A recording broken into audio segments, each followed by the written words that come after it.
Imaginez une galaxie épargnée par les machinations des empires ou l'ordre des hyperplans. Un univers primordial où les étoiles brûlent librement et où l'immensité de l'espace ne contient rien d'autre que le potentiel sauvage de l'existence. C'est dans cette réalité brute et illimitée que quelque chose d'extraordinaire a commencé à se manifester. Une présence qui allait à jamais façonner le cours de la galaxie. La force, une énergie qui lie tous les êtres vivants, existait discrètement, tissant ses fils invisibles dans le tissu de la création. Pendant des millénaires, la force n'a été qu'un faible murmure en arrière-plan de la vie. Son existence passait inaperçue pour la plupart des gens, à l'exception de ceux qui étaient suffisamment à l'écoute pour ressentir sa subtile force d'attraction. Ces premiers sensitifs n'étaient ni des guerriers, ni des mystiques. C'étaient des vagabonds, des rêveurs et des survivalistes qui se fiaient à leur instinct lorsqu'ils étaient confrontés à l'inconnu.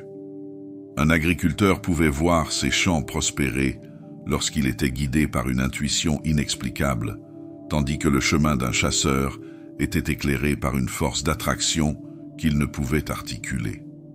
Cette connexion n'était pas une question de pouvoir, mais d'alignement sur quelque chose de plus grand, quelque chose d'harmonieux. Avec le temps, cette prise de conscience s'est approfondie. Les êtres commencèrent à reconnaître la dualité de la force, reflet des contrastes de la vie. Il y a de la vitalité dans la lumière et la croissance, mais aussi de la sagesse dans l'ombre et l'immobilité. Les premiers sensibles à la force percevaient ces énergies comme faisant partie d'un tout plus grand, une symphonie résonnant à travers la terre, le ciel et les étoiles. Ils voyaient ces courants dans les rires de leurs enfants, le déclin régulier de la nature et le rythme des vagues sur les rivages lointains. La force était tout et partout, un lien à la fois profondément personnel et incommensurablement vaste. Les communautés de la galaxie, bien que séparées par l'immensité de l'espace, commencèrent à explorer la force à leur manière. Sur les planètes luxuriantes, elle était vénérée comme une source de nourriture, une essence qui donne la vie. Sur les mondes plus rudes, elle était considérée comme un test d'endurance, récompensant les plus forts et les plus rusés. Bien que leurs interprétations varient, ces cultures partagent une compréhension commune. La force n'est pas un outil, mais une présence. C'est un miroir qui amplifie les qualités de ceux qui s'y connectent. Les âmes compatissantes pouvaient apporter l'abondance à leur monde, tandis que les ambitions égoïstes menaient souvent à la ruine. La planète Jedha, connue plus tard comme un site sacré pour les chercheurs spirituels, fournit l'un des premiers récits de sensibilité à la force. On raconte que les mystiques de Jedha calmaient les tempêtes ou invoquaient la pluie en période de sécheresse, des actes de service silencieux qui renforçaient le rôle de la force en tant que guide plutôt que comme arme. Ailleurs, sur Titon, la force a révélé son côté instable.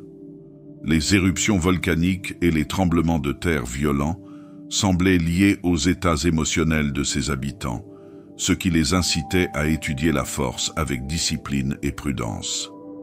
La méditation devint leur refuge, leur permettant de naviguer dans ces courants turbulents.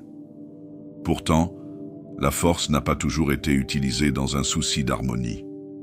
Parmi ceux qui ressentaient son appel, certains cherchaient à dominer plutôt qu'à établir des liens. Ces individus découvrirent les aspects les plus sombres de la force, l'utilisant pour manipuler les autres ou satisfaire leurs propres désirs. Des conflits mineurs et localisés virent le jour, mais ils préfiguraient la lutte éternelle qui allait définir l'histoire de la galaxie.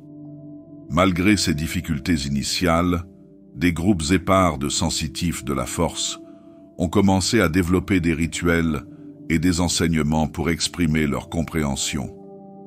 Des symboles, des langages et des philosophies sont apparus, adaptés aux cultures uniques de leurs créateurs. Certains ont choisi de vivre reclus, se consacrant à l'équilibre et à l'introspection. D'autres sont devenus des vagabonds, partageant leurs idées et recueillant des connaissances à travers les étoiles. Ces premiers praticiens, malgré la diversité de leurs méthodes, étaient unis par leur lien commun avec la force. C'est à cette époque qu'ont été plantées les premières graines de ce qui allait devenir l'ordre Jedi. Il ne s'agissait pas encore d'une institution ou d'un code. Il s'agissait d'un rassemblement informel d'êtres qui reconnaissaient la force comme le fil qui les reliait les uns aux autres et à la galaxie elle-même. Ils étaient des explorateurs dans tous les sens du terme, s'aventurant dans les mystères de l'univers et dans les profondeurs inexplorées de leur propre esprit. C'est ainsi que la force s'est réveillée, non pas en rugissant, mais en lançant un appel discret à ceux qui étaient prêts à l'écouter. Elle offrait un chemin de découverte et de connexion, mettant ses adeptes au défi d'évoluer et de s'adapter. Ce fut le début d'un voyage qui allait résonner à travers les âges, car la force est toujours fluide, toujours changeante et toujours présente. Titon, un monde aux contrastes époustouflants et à la beauté primitive. Imaginez d'imposantes chaînes de montagnes enveloppées de brume argentée, des lacs cristallins reflétant des soleils jumeaux et d'anciennes forêts où les murmures de la force dansaient à travers les feuilles. Pourtant, le véritable attrait de Titon ne résidait pas dans sa géographie, mais dans sa résonance unique. La force y pulsait avec une force inégalée dans toute la galaxie, un phénomène qui attirait les rêveurs, les érudits et les mystiques. Bien avant l'apparition de l'ordre Jedi, Titon abritait les Jedi, un collectif de praticiens de la force. Il ne s'agissait pas de Jedi tels que nous les connaissons, mais de chercheurs des mystères de la force, s'efforçant de comprendre sa nature unifiée. Pour eux, la force était une énergie singulière avec deux aspects complémentaires. Ashla, qui représente la lumière et la croissance, et Bogan, qui symbolise l'ombre et la réflexion. Cette philosophie de l'équilibre devint leur principe directeur et leur défi ultime. Les Jedi ne se sont pas installés sur Titon par hasard. D'anciennes chroniques font état de phénomènes célestes, tempêtes, aurores et visions, qui ont orienté les explorateurs vers cette planète sans prétention. Guidés par la force, les premiers colons sont arrivés à bord de colossaux vaisseaux arches. Ces pionniers, un groupe hétéroclite d'érudits, de guerriers et de guérisseurs, partageaient un objectif unique, percer les secrets de la force. Sur Titon, ils ont découvert un monde aussi vivant qu'instable. La planète semblait refléter les états émotionnels et spirituels de ses habitants. Lorsque l'harmonie régnait parmi les Jedi, le ciel restait tranquille et la terre prospérait. Mais la discorde déclenchait de violentes tempêtes et des tremblements de terre, comme si Titon elle-même exigeait l'équilibre non seulement de la force, mais aussi de ceux qui osaient l'habiter. Pour honorer et étudier ce lien, les Jedi ont construit 9 grands temples, chacun consacré à un aspect de la force. Parmi eux, Akar-Kesh, le temple de l'équilibre, perché au sommet de la planète, symbolisait leur principe central. Depuis son sommet, les étoiles semblaient bourdonner des courants de la force. D'autres temples, comme le Qigong-Kesh, se concentraient sur la maîtrise de la force, tandis que l'Anil-Kesh explorait l'intersection de la science et de la spiritualité. Ensemble, ces temples formaient un réseau de connaissances, d'expérimentation et d'éveil. La vie d'un Jedi était un voyage de transformation. Les initiés, connus sous le nom de voyageurs, se déplaçaient d'un temple à l'autre, apprenant des maîtres et embrassant la force sous ses multiples facettes. L'entraînement était rigoureux, mais les leçons les plus profondes émergeaient dans les moments de méditation ou lors des épreuves qui mettaient à l'épreuve leur lien avec la force vivante de Titon. Au fur et à mesure que leur compréhension s'approfondissait, les Jedi commencèrent à découvrir les vérités les plus sombres de la Force. Ashla offrait la sérénité et la croissance, tandis que Bogan était tenté par le pouvoir et le contrôle. Il pensait que la véritable maîtrise résidait dans l'acceptation et l'équilibre de ces deux aspects. Cette quête de l'équilibre, bien que noble, était pleine de dangers. L'attrait du pouvoir de Bogan a conduit certains d'entre eux sur un chemin périlleux, mettant à l'épreuve les limites de leur philosophie. Le grand voyage, rite d'introspection profonde, est au cœur de la formation des Jedi. Un Jedi s'isolait sur l'une des lunes de Titon, Ashla, baignée d'une lumière éternelle, ou Bogan, enveloppé d'ombre. Pendant des semaines, ils méditent, affrontant leurs vérités et leurs peurs les plus profondes. Ce n'est qu'en retournant sur Titon, avec un esprit équilibré, qu'ils pouvaient progresser. En cas d'échec, ils devaient retenter l'expérience ou quitter l'ordre. Au fil des siècles, des divisions idéologiques commencèrent à apparaître. Certains Jedi vénéraient Ashla comme l'essence pure de la Force et rejetaient Bogan comme une influence corruptrice. Ces divergences d'opinion se transformèrent en conflits ouverts, divisant les Jedi. Titon, sensible à cette agitation, sombra dans le chaos, son environnement autrefois équilibré devenant hostile. Cette ère de conflit, connue sous le nom de guerre de la Force, marqua la fin de l'ordre Jedi. Les vainqueurs, champions du côté lumineux, choisirent de quitter Titon. Ils pensaient que l'intensité de la planète amplifiait leur division et cherchaient un nouveau départ en terrain neutre. Ces exilés fondèrent plus tard l'ordre Jedi, emportant avec eux les cicatrices et les leçons de Titon. La révélation de Titon était autant un avertissement qu'un éveil. La Force exige l'équilibre, non pas comme un idéal abstrait, mais comme une vérité vécue. Ceux qui suivent son chemin doivent affronter les dualités qui sont en eux, car la Force ne se contente pas de nous entourer, elle nous définit. L'exode de Titon était plus qu'un simple voyage physique, c'était une profonde remise en question. Ceux qui quittèrent Titon portèrent l'héritage Jedi, marqué par les cicatrices des guerres de force et tempéré par des leçons durement apprises. Leur destination était Ossus, un monde dont la beauté tranquille et l'énergie harmonieuse offraient un contraste saisissant avec la puissance volatile de Titon. C'est là, au milieu de paysages verdoyants et de rivières sereines, que les premières graines de l'ordre Jedi prirent racine. Ossus accueillit à bras ouverts les exilés fatigués. Son atmosphère calme et le doux ronronnement de la Force en firent un sanctuaire propice à la réflexion et à la reconstruction. Près d'une vallée tentaculaire où une rivière serpente gracieusement, les colons établirent leur première communauté, qu'ils nommèrent Aurelia. Cette colonie devint un havre pour ceux qui cherchaient à étudier la Force, dans un environnement libre de toute agitation, où l'énergie de la planète n'exigeait pas une vigilance constante. En ces temps reculés, la collaboration et l'introspection définissaient les efforts des colons. Les Jedi, qui se transformèrent en Jedi, cherchèrent à distiller leurs enseignements fragmentés en une philosophie cohérente. Alors que les Jedi avaient adopté l'équilibre entre Ashla et Bogan, les Jedi commencèrent à considérer le côté lumineux comme la voie la plus claire vers l'illumination. Cette évolution reflétait leur expérience sur Titon, où les dangers de l'attraction du côté obscur avaient conduit à des conflits catastrophiques. La construction du premier temple Jedi sur Ossus marqua le début de cette nouvelle ère.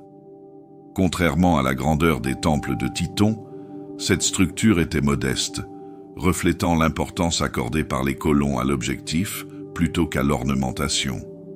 Construite au sommet d'une colline surplombant Aurelia, la chambre centrale du temple était circulaire et doté d'une lucarne ouverte, permettant à la lumière des étoiles d'éclairer leur méditation. Cet espace sacré devint le cœur de la philosophie naissante des Jedi. Au cœur de leurs enseignements se trouvait le Code Jedi, un ensemble de principes mettant l'accent sur la discipline, la compassion et l'altruisme. Débattu et affiné par des personnalités telles que Maître Kaladarin et l'érudit Venya Prol, le Code est devenu une doctrine vivante, souple mais enracinée dans des valeurs conçues pour résister à l'attrait du côté obscur. L'accent mis sur l'adaptabilité et l'introspection a assuré la pertinence du Code au fur et à mesure de l'évolution de l'ordre. La structure de l'ordre Jedi commença à se solidifier au cours de cette période. Contrairement à la hiérarchie fluide des Jedi, les Jedi mirent en place des rôles définis pour maintenir la concentration et l'unité. Le Conseil des 12, composé de sages maîtres Jedi et de représentants de la communauté d'Ossus en pleine expansion, fut établi en tant qu'organe directeur.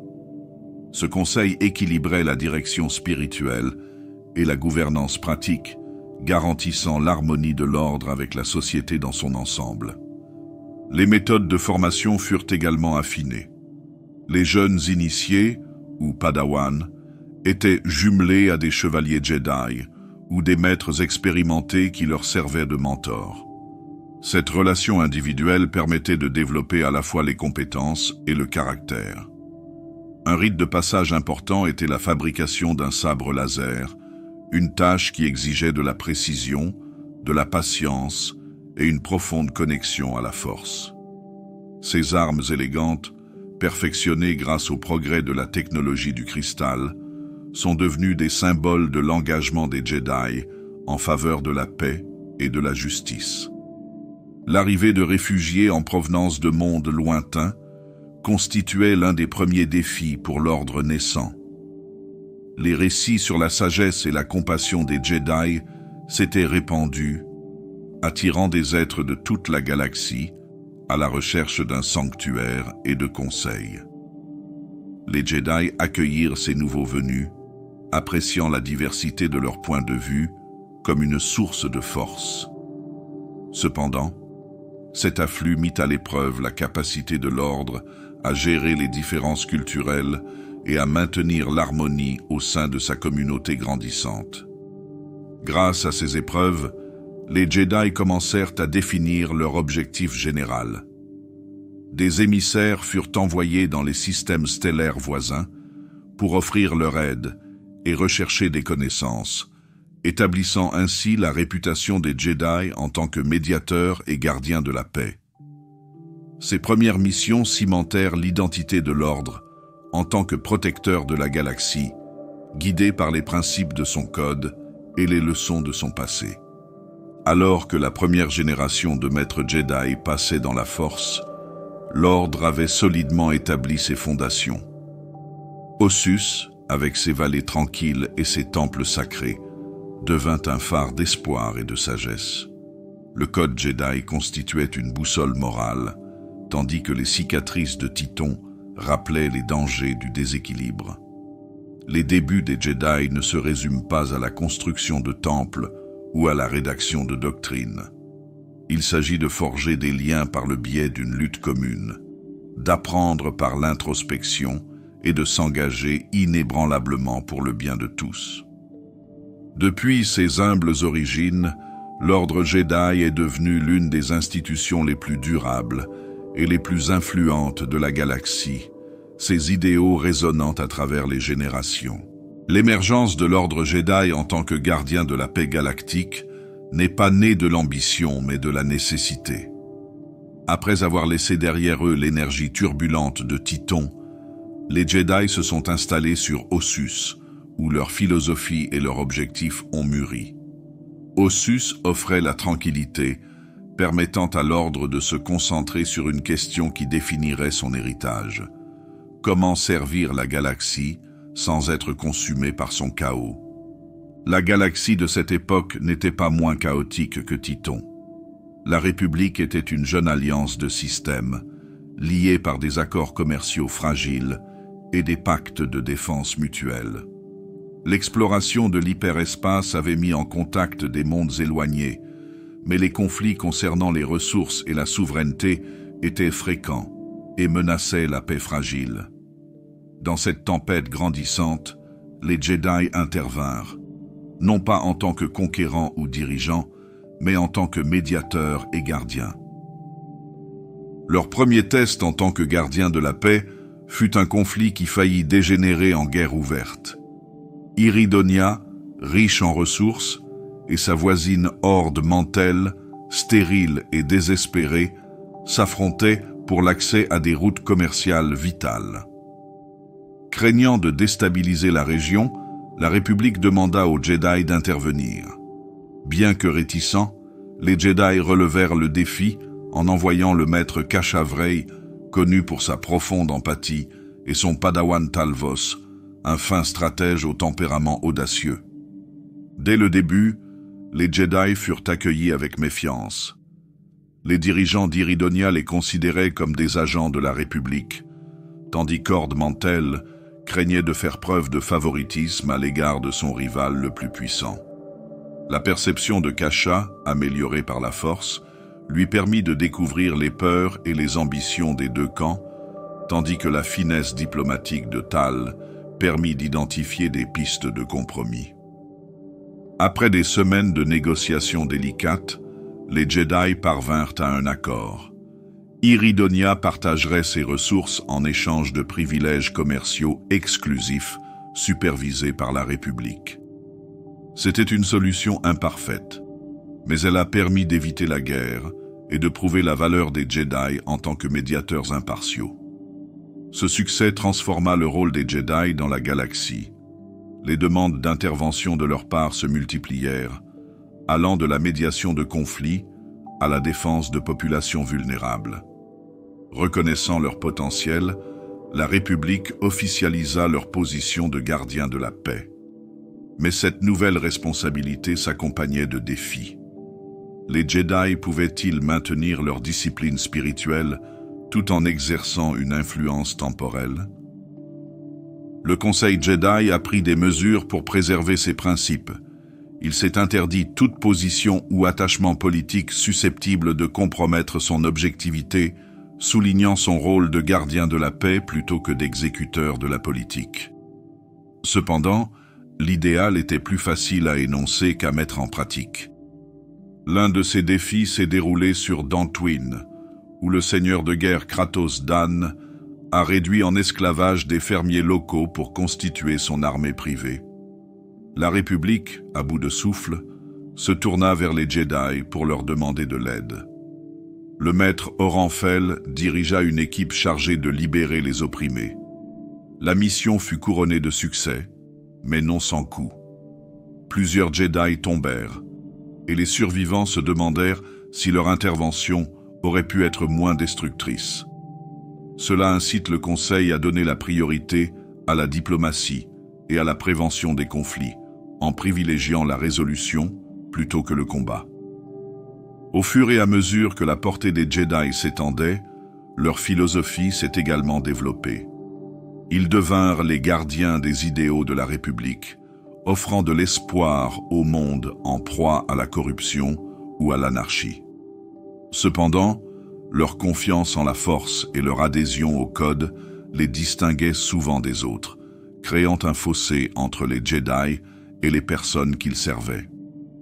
Cette division était particulièrement évidente dans les colonies de la bordure, où les dirigeants locaux se méfiaient des intentions des Jedi. Maître Tal Yara, connu pour sa capacité d'adaptation, fut envoyée pour apaiser les tensions. Elle choisit de vivre parmi les colons, d'apprendre leurs coutumes et de respecter leurs traditions. Ces efforts ont permis de combler le fossé et de donner l'exemple pour les missions à venir. Lorsque les Jedi furent fermement établis en tant que gardiens de la paix, leur ordre avait gagné en influence et en nombre. Des temples ont vu le jour dans toute la galaxie, chacun d'entre eux étant une lueur d'espoir. Mais cette croissance s'accompagna de nouvelles questions. Comment préserver l'unité, résister à l'attrait du pouvoir et défendre leurs idéaux dans une galaxie en perpétuelle évolution. La transformation des Jedi était achevée, mais elle les rendait vulnérables aux défis mêmes qu'ils cherchaient à éviter. Leur nouveau rôle exigeait une vigilance constante, non seulement contre les menaces extérieures, mais aussi contre l'érosion de leurs propres principes. Alors qu'ils franchissaient la frontière ténue entre la tutelle et l'autorité, les graines des conflits futurs étaient semées, attendant de mettre l'ordre à l'épreuve d'une manière qu'ils ne pouvaient pas encore prévoir. Au fur et à mesure que l'ordre Jedi grandissait dans son rôle de gardien de la paix de la République, le besoin d'une direction centralisée se fit sentir. La médiation des conflits galactiques et l'affrontement des menaces croissantes exigeaient plus que l'héroïsme individuel. Elle nécessitait une structure, une unité et une orientation. La formation du Conseil Jedi fut un moment de transformation, façonnant l'identité de l'ordre et l'établissant à la fois comme un phare spirituel et une force pragmatique pour l'harmonie galactique. La création du Conseil n'a pas été un événement unique, mais une évolution progressive, née de la nécessité et tempérée par les débats. Dans les premiers temps sur Ossus, les dirigeants Jedi se réunissaient en assemblées informelles, connues sous le nom de Convocation de l'Unité, pour discuter de leurs responsabilités croissantes. Ces réunions, qui se tenaient dans l'atrium du temple d'Ossus, étaient marquées par des débats passionnés éclairés par la lueur éthérée des cristaux de Kyber incrustés dans les murs.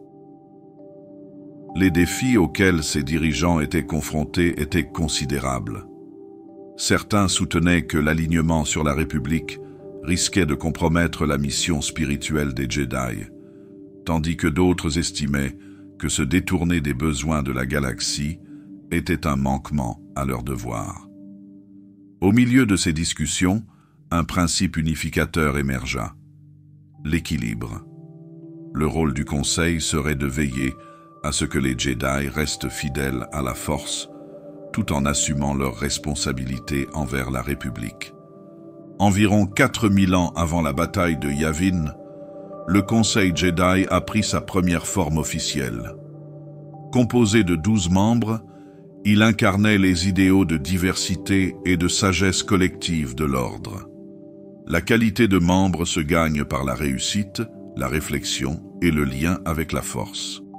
Le processus de sélection rigoureux mettait l'accent sur l'unité, en veillant à ce que les ambitions personnelles ne l'emportent pas sur le bien commun. La salle du Conseil elle-même symbolise ces valeurs. Circulaire et située au sommet de la plus haute flèche du temple d'Ossus, elle comportait un anneau ininterrompu de sièges identiques. Cette conception renforçait le principe d'égalité entre les membres et soulignait que l'autorité ne provenait pas des individus, mais de leur lien commun avec la Force. Les responsabilités du Conseil sont vastes. Il assignait des missions, arbitrait les conflits au sein de l'ordre et guidait la République en matière de moralité et de stratégie. Les normes de formation ont également été officialisées au cours de cette période. S'appuyant sur les traditions de Tython, le Conseil introduisit des épreuves structurées et des systèmes de mentorat pour les Padawans, équilibrant l'individualité avec une approche unifiée de l'éducation Jedi. Au début de son histoire, le Conseil a été confronté à l'une de ses premières grandes crises, l'émergence de Jedi rebelles ayant succombé au côté obscur. Connus sous le nom de déchus, ces individus représentaient un défi unique. Le cas de Noran Tal, un Jedi devenu seigneur des ténèbres, illustre parfaitement cette lutte. Tal avait utilisé la Force pour dominer les dirigeants de la bordure extérieure et créer un empire personnel. Le Conseil chargea le maître Ken Daris, membre fondateur, de remédier à la situation.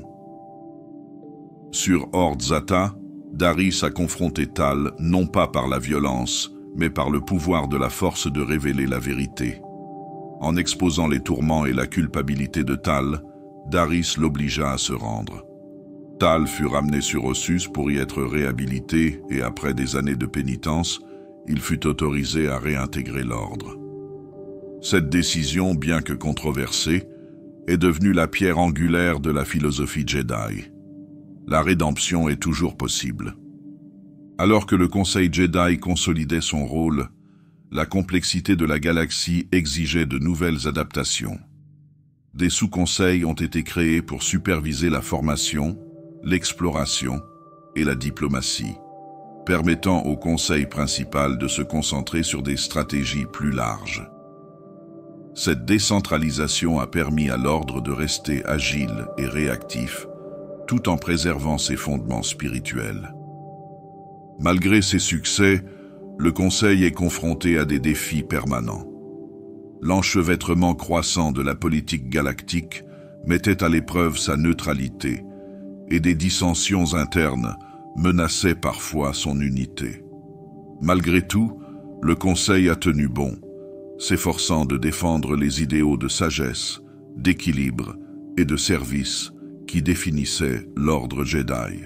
L'objectif de l'ordre Jedi allait bien au-delà de la médiation ou du combat. Au fond, les Jedi cherchaient à découvrir non seulement les mystères de la Force, mais aussi la vaste étendue de la galaxie elle-même. À une époque où les voies hyperspatiales étaient rares et les cartes galactiques incomplètes, les Jedi sont devenus des explorateurs, s'aventurant dans des contrées inexplorées pour éclairer l'inconnu et établir des liens avec des civilisations lointaines. L'exploration n'était pas une simple curiosité, c'était une nécessité. La jeune République, qui cherchait encore ses marques, comptait sur les Jedi pour tracer de nouveaux territoires, forger des alliances et identifier les menaces. Cette mission fut confiée à un groupe de Jedi unique en son genre, les éclaireurs. Alliant la finesse diplomatique des consulaires à l'expertise au combat des gardiens, les éclaireurs étaient des aventuriers dans l'âme, guidés par une connexion inébranlable à la Force. Les vaisseaux éclaireurs sont des merveilles technologiques, équipés de systèmes d'astrogation de pointe et suffisamment résistants pour affronter les périls de l'inconnu. Ces vaisseaux servaient de centres de commandement mobiles, abritant des laboratoires, des outils d'analyse environnementale et des équipements de xénobiologie. Chaque vaisseau transportait un holocron imprégné de siècles de sagesse, offrant des conseils et des idées aux Jedi au cours de leur voyage. L'une des missions les plus célèbres des éclaireurs a été la découverte d'Ilum, une planète destinée à devenir un site sacré pour les Jedi. Le voyage a commencé par une vision partagée par les maîtres Jedi, un monde cristallin rayonnant de la Force, dont la surface brille comme un phare. Suivant cette vision, les éclaireurs se sont lancés dans l'espace inexploré, se fiant à la fois à la science et à l'intuition pour guider leur chemin. L'expédition vers Ilum fut semée d'embûches. Naviguant sur des routes hyperspatiales inexplorées, les Jedi se heurtèrent à des anomalies gravitationnelles, des embuscades de pirates et des espèces hostiles. Malgré ces difficultés, les éclaireurs continuèrent à avancer, leur résistance étant renforcée par la Force.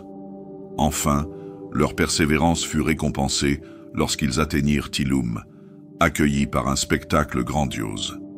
Sous la surface gelée d'Ilum s'étendaient de vastes cavernes regorgeant de cristaux de Kyber. Ces cristaux étaient plus que magnifiques. Ils étaient vivants d'une manière qui défie toute explication, résonnant avec la Force et appelant chaque Jedi. Cette découverte a transformé l'ordre Jedi. Les cristaux Kyber devinrent le cœur des sabres laser, et Ilum elle-même devint un lieu de pèlerinage, au cœur du rite de passage, connu sous le nom de rassemblement. La découverte d'Ilum a donné lieu à d'autres expéditions dans des régions inexplorées. Mais la découverte s'accompagne d'un danger. Dans les profondeurs de l'espace inconnu, les éclaireurs rencontrèrent les Rakata, architectes de l'Empire infini. Bien que la domination des Rakata s'affaiblisse, leur héritage de cruauté et leur technologie du côté obscur représentent une grave menace. Les Jedi, confrontés à la tentation des avancées Rakatan, choisirent de les rejeter, réaffirmant leur engagement envers la lumière. Au cours de leurs explorations, les Jedi rencontrèrent des civilisations ayant des liens uniques avec la Force. Sur Kashyyyk, ils trouvèrent les Wookiees, dont le lien spirituel profond avec la nature résonnait avec les enseignements des Jedi. Sur Mustafar, ils découvrirent d'anciennes ruines évoquant des traditions de la Force oubliées. Chaque découverte a enrichi leur compréhension de la galaxie et renforcé leur détermination à la protéger. Les explorations des Jedi étaient des actes d'unité, tissant des mondes lointains dans le tissu d'une galaxie partagée. Bien que souvent éclipsée par les batailles et la diplomatie, cette mission de découverte a jeté les bases de l'héritage durable de l'ordre. Le pouvoir, dans sa forme la plus brute, est à la fois un don et un fardeau. Pour les Jedi, la maîtrise de la Force s'accompagnait d'un danger permanent, l'attrait séduisant du pouvoir et la possibilité de l'utiliser à des fins personnelles ou destructrices. Cette tension constante entre le côté lumineux et le côté obscur de la Force a façonné la philosophie et les épreuves des Jedi tout au long de leur histoire. Les racines de cette lutte remontent à Tython, où les Jedi ont exploré pour la première fois la dualité de la Force. Leurs tentatives pour équilibrer Ashla et Bogan révélèrent l'attrait enivrant du côté obscur. Alors que le côté lumineux offrait connexion et harmonie, le côté obscur se nourrissait d'émotions, colère, peur et ambition, et promettait des résultats immédiats. Pour ceux qui recherchèrent le pouvoir sans patience, le côté obscur devenait une dangereuse tentation. Les Jedi ont emporté ces leçons avec eux lorsqu'ils ont quitté Tython pour fonder leur ordre. Ils comprirent que les dons de la Force pouvaient être corrompus, transformant des outils de paix en armes de domination. Mais l'attrait du côté obscur n'était pas uniquement dû à la malveillance. Il se présentait souvent comme une solution à de nobles problèmes. Ceux qui tombaient croyaient pouvoir exercer ce pouvoir de manière responsable, justifiant leurs actes par leurs intentions. Cet état d'esprit a donné naissance aux Jedi obscurs, des individus qui cherchaient à exploiter le côté obscur sous prétexte de servir la justice ou de protéger les faibles. Ces Jedi rebelles soutenaient que la fin justifiait les moyens, affirmant que tout le spectre de la Force était nécessaire pour atteindre leurs objectifs. Leur défi a conduit au premier grand schisme au sein de l'ordre Jedi, qui a culminé avec les guerres de la Force. Les guerres de la Force n'étaient pas seulement des conflits de pouvoir, mais aussi des batailles idéologiques. Les Jedi, attachés à la lumière, luttèrent pour préserver leur philosophie face à la marée montante des Jedi obscurs. La galaxie porta les cicatrices de ces batailles, tant physiques que spirituelles. Des mondes entiers ont été dévastés, et la fracture au sein de l'ordre a laissé un héritage de prudence et de peur face au côté obscur. L'une des figures les plus tristement célèbres de cette époque est Xendor, un maître Jedi dont la descente dans les ténèbres a commencé avec de nobles intentions. Xendor pensait que l'utilisation de tout le spectre de la Force lui permettrait de créer une galaxie plus juste. Cependant, à mesure qu'il s'enfonçait dans le côté obscur, il fut consumé par son pouvoir. Ses disciples, les légions de Leto, ont semé le chaos dans la galaxie, faisant du nom de Xendor un avertissement pour les générations futures. Après les guerres de la Force, les Jedi ont élaboré des codes stricts pour se prémunir contre les tentations futures. Ils découragèrent les attachements personnels, reconnaissant que la peur de la perte pouvait conduire à la colère et au désespoir. La méditation devint un élément central de la vie des Jedi, servant d'outil pour maintenir l'équilibre et la clarté. Malgré ces mesures, l'attraction du côté obscur n'a jamais vraiment diminué. Tout au long de l'histoire, Même les Jedi les plus vertueux ont été confrontés à la tentation. Des personnages comme Revan ont incarné cette lutte. Chevalier brillant et compatissant, Revan a défié le Conseil Jedi pendant les guerres mandaloriennes, estimant que leur neutralité était un échec moral. Si ses intentions étaient nobles, les horreurs de la guerre et l'influence d'un artefact Sith l'ont progressivement conduit à embrasser le côté obscur. La chute et la rédemption de Revan sont devenues l'une des leçons les plus poignantes de l'histoire des Jedi, mettant en lumière la frontière ténue qui sépare la conviction de la corruption. L'attrait du côté obscur n'était pas seulement une question de pouvoir, c'était aussi une promesse de contrôle. Pour les Jedi confrontés au chaos intérieur ou extérieur, la tentation d'imposer l'ordre par la force pouvait être irrésistible. Pourtant, la force de l'ordre Jedi ne résidait pas dans la suppression de ces tentations, mais dans leur reconnaissance. Cette lutte souligne l'essence même de la philosophie Jedi. La véritable maîtrise de la force exige de l'humilité, de la conscience de soi et de la compassion. Le plus grand triomphe des Jedi ne résidait pas dans l'exercice du pouvoir, mais dans la résistance à son utilisation abusive. Leurs principes, forgés par des millénaires d'épreuves, témoignent de leur attachement à la lumière, même face aux tentations les plus sombres de la galaxie. Si les Jedi étaient les gardiens de la lumière et de l'équilibre, les Sith étaient leur antithèse ultime, l'ombre projetée par l'existence même des Jedi. L'ordre Sith n'est pas apparu comme une entité obscure aléatoire, mais comme une réponse délibérée à la philosophie des Jedi, un contrepoids à leurs idéaux.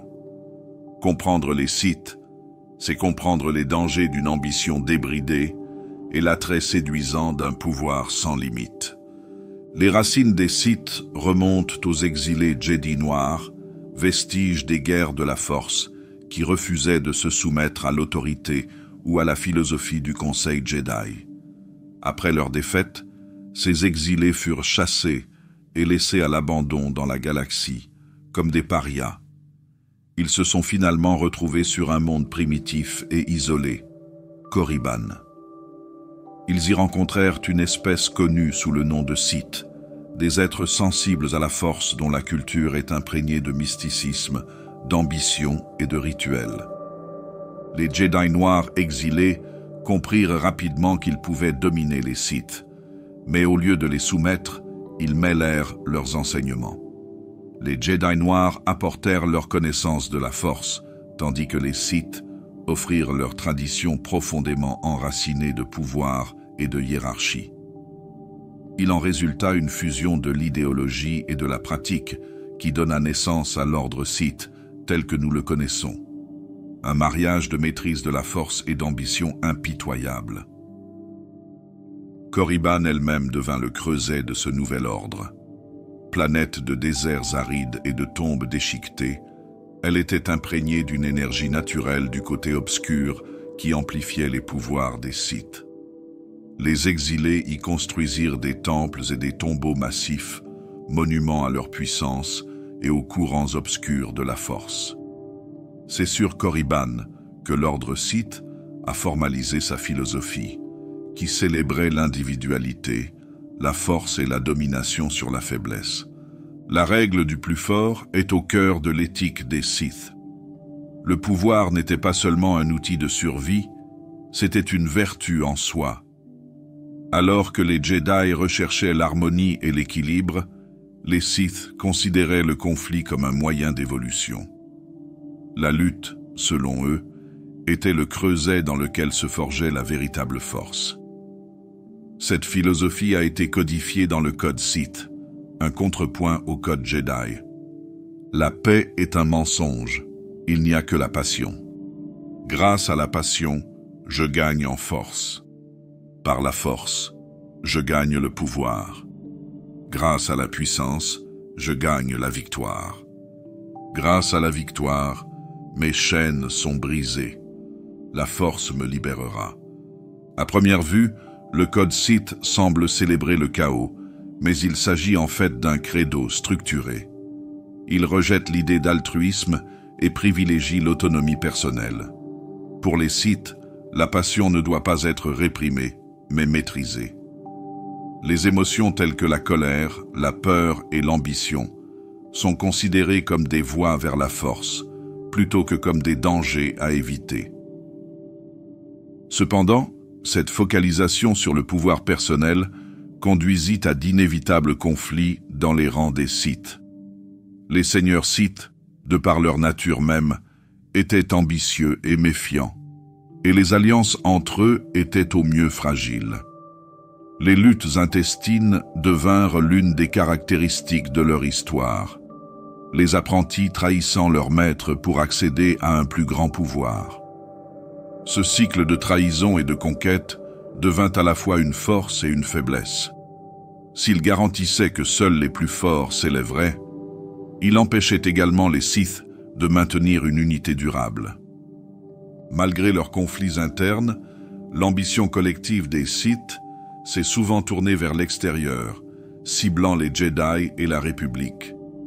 L'un des conflits les plus anciens et les plus dévastateurs fut la Grande Guerre de l'hyperespace, une bataille à l'échelle de la galaxie initiée par Naga Sadow, un seigneur Sith dont les rêves d'empire ont semé le chaos sur d'innombrables mondes.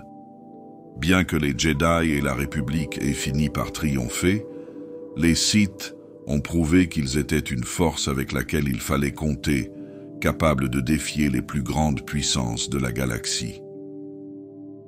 La plus grande réforme des Sith a eu lieu sous l'égide de Dark Bane, un visionnaire qui avait compris que les querelles intestines de l'ordre constituaient sa plus grande vulnérabilité. Bane instaura la règle des deux. Il n'y aurait jamais que deux Sith à la fois, un maître et un apprenti. Le maître incarnait le pouvoir et le savoir, tandis que l'apprenti représentait l'ambition et le potentiel. Lorsque l'apprenti devenait suffisamment fort pour défier le maître, il le faisait, garantissant ainsi l'évolution constante de l'héritage Sith. Cette règle a donné naissance à un ordre Sith rationalisé et clandestin qui opérait dans l'ombre, influençant les événements galactiques avec une précision calculée. L'ombre des Sith a plané sur les Jedi pendant des millénaires, façonnant la philosophie et les tactiques de l'ordre, alors que les Jedi cherchaient à défendre la paix et à maintenir l'équilibre. Les Sith exploitaient les conflits et les déséquilibres pour atteindre leurs objectifs. Ils s'épanouissaient dans le chaos, l'utilisant comme une échelle pour s'élever toujours plus haut dans la hiérarchie du pouvoir. L'ascension des Sith n'est pas seulement une mise en garde contre les dangers d'une ambition incontrôlée, c'est aussi un miroir tendu aux Jedi. Les Sith nous rappellent ce qui se passe lorsque le pouvoir est recherché pour lui-même, sans responsabilité ni compassion. Ils sont la plus grande tragédie de la galaxie et sa plus grande menace, un témoignage de la double nature de la force et de la lutte éternelle entre la lumière et l'obscurité. La guerre entre les Jedi et les Sith transcendait les batailles physiques.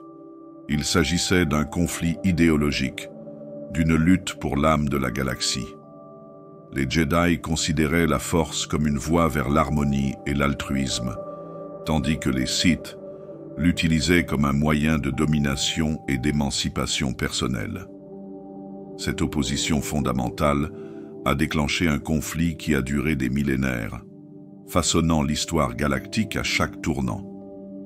La Grande Guerre de l'hyperespace marqua le premier affrontement majeur entre ces deux ordres. Naga Sadow, un seigneur Sith à l'ambition sans limite, cherchait à étendre sa domination au-delà de Korriban en lançant une invasion dans l'espace de la République. Les Jedi et les forces de la République finirent par repousser son assaut, mais le prix à payer fut colossal. Des systèmes entiers furent dévastés, et les Jedi se rendirent compte que leur rôle de gardien de la paix les obligeait souvent à devenir des guerriers. Cette dualité de rôle devint un élément central de l'identité des Jedi au fur et à mesure que le conflit avec les Sith se prolongeait. La guerre des Sith, qui s'étendit sur plusieurs siècles, fit découvrir à la galaxie des personnages tels qu'Exar Kun et Dark Revan, autrefois Jedi et aujourd'hui annonciateurs de destruction. Leurs trahisons soulignèrent une réalité effrayante. La plus grande force des Sith était leur capacité à corrompre les Jedi de l'intérieur. Chaque guerre obligea l'ordre Jedi à réfléchir, à s'adapter et à réaffirmer son engagement envers le côté lumineux. Aucun événement n'a sans doute illustré cela de manière plus frappante que la guerre civile des Jedi. Dark Revan et son apprenti, Dark Malak, revinrent des guerres mandaloriennes, non pas en héros, mais en conquérants. Ils ont utilisé leur compréhension des enseignements des Jedi contre la République, plongeant la galaxie dans le chaos. Bien que les Jedi aient fini par triompher, le prix à payer fut immense. Un ordre brisé, une république méfiante et un sentiment persistant de fragilité. Pour les Sith, ces guerres ont souvent abouti à l'autodestruction. Les rivalités internes et l'ambition incontrôlée les ont souvent menés à leur perte. En réponse, Dark Bane instaura la règle des deux, imposant que seuls deux Sith, maîtres et apprentis, puissent exister à la fois. Cette règle assura la survie de leur philosophie, tout en leur permettant d'opérer secrètement, en manipulant les événements galactiques depuis l'ombre. Cette stratégie astucieuse a atteint son apogée avec Dark Sidious, qui a infiltré la République et orchestré sa chute. Sous les traits de l'empereur Palpatine, Sidious exécuta l'Ordre 66, décimant l'Ordre Jedi et établissant l'Empire galactique. Son triomphe démontra la capacité des Sith à exploiter la plus grande force des Jedi, leur engagement envers la République, et à la transformer en leur plus grande vulnérabilité. Même dans la défaite, les Jedi ont tenu bon. Les survivants dispersés comme Obi-Wan Kenobi et Yoda se sont cachés pour préserver les enseignements de l'ordre. Leur résilience a ouvert la voie à l'ascension de Luke Skywalker, dont le parcours symbolise le renouveau des Jedi.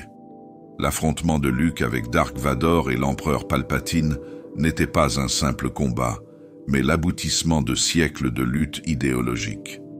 La victoire de Luke est fondée sur la compassion.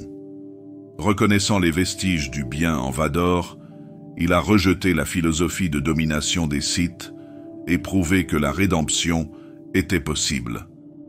Cet acte de compréhension et de foi souligne la croyance ultime des Jedi dans le pouvoir de guérison et de transformation du côté lumineux. Le conflit éternel entre les Jedi et les Sith est plus qu'une guerre, c'est le reflet des luttes internes de la galaxie. Il incarne la tension entre l'altruisme et l'ambition, l'harmonie et le chaos.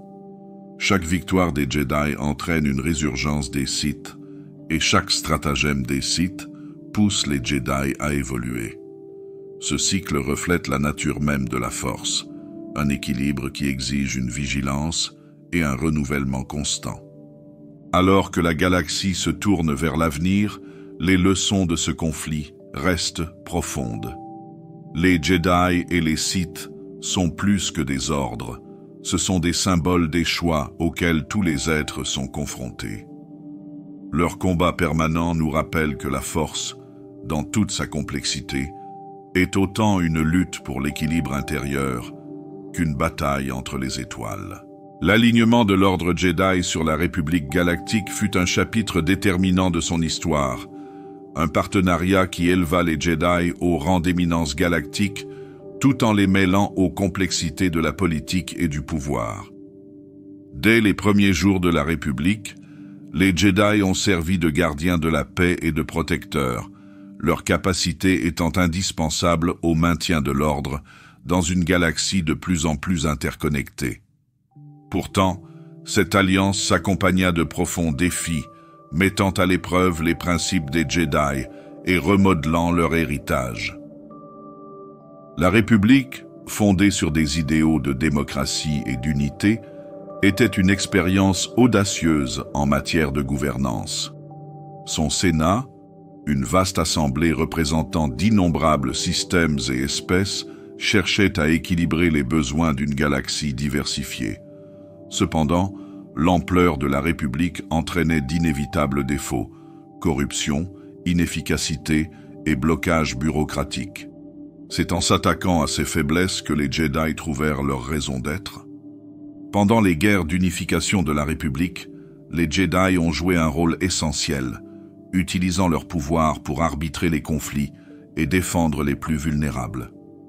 Leurs actions ont contribué à stabiliser le gouvernement naissant et leur ont valu d'être vénérés en tant que symbole de justice et d'intégrité.